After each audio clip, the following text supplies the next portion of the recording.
महाराष्ट्राच्या शिक्षण खात्यात पुन्हा एकदा खळबळ उडालेली आहे. कारण यावेळी हा फक्त घोटाळा नाही, तर भोंदूबाबा, सत्ता आणि सिस्टम यांचं धक्कादायक कनेक्शन आता समोर येतंय. राज्यात गाजलेल्या शालार्थ आयडी घोटाळ्यामध्ये आता एक नाव समोर येतंय आणि ते म्हणजे नाशिकचा भोंदूबाबा अशोक खरात.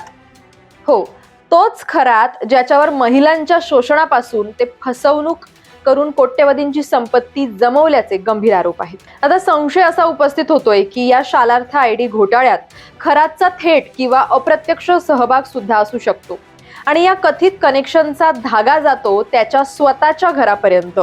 खरातचा भाऊ दिलीप खरात नाशिक जिल्ह्यातल्या सिन्नर तालुक्यात एका शाळेत शिक्षक म्हणून कार्यरत आहे.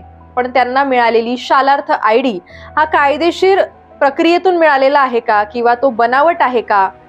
जर हा आयडी बोगस असेल तर तो मिळालाच तरी कसा?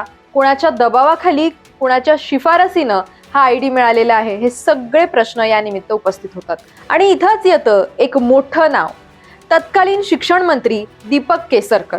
खरात प्रकरण उघड झाल्यापासूनच रुपाली चाकणकर यांच्या सोबतच महाराष्ट्राच्या राजकीय वर्तुळातलं एक नाव दब्या आवाजात खरात सोबत जोडलं जात आहे आणि ते म्हणजे मंत्री दीपक केसरकर.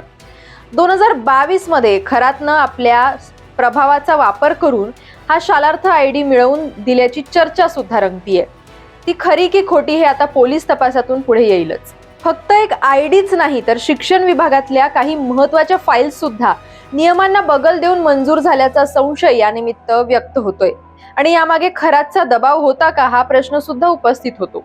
जवळपास 40 आजी माजी मंत्री आणि अनेक वरिष्ठ अधिकारी खरातच्या संपर्कात असल्याच्या चर्चा आधीच गाजत आहेत आणि आता त्याचं नाव शिक्षण घोटाळ्याशी जोडल्याचं संपूर्ण यंत्रणेत खळबळ माजलेली आहे. नाशिक आर्थिक गुन्हे शाखा आता अशोक खरातचा भाऊ दिलीप खरात यांची चौकशी करू शकते आणि या चौकशीतून आणखीन काही मोठी नावं समोर येण्याची शक्यता नाकारता येणार नाही. भोंदूपणाच्या आड चालणारा प्रभाव आणि या प्रभावातून मिळणारे फायदे हा फक्त एक आयडी घोटाळा आहे का की संपूर्ण सिस्टमला हादरवणारा एक मोठा स्कॅम, हेही काही दिवसात स्पष्ट होईलच. सध्या अधिकृत पुरावे समोर आलेले नसले तरी संशयाची साखळी वाढतीये आणि जर हे कनेक्शन सिद्ध झालं तर महाराष्ट्राच्या शिक्षण व्यवस्थेला हा सर्वात मोठा धक्का ठरू शकतो. आता सगळ्यांची नजर आहे तपासावर आणि पुढे येणाऱ्या मोठ्या खुलाशांवर.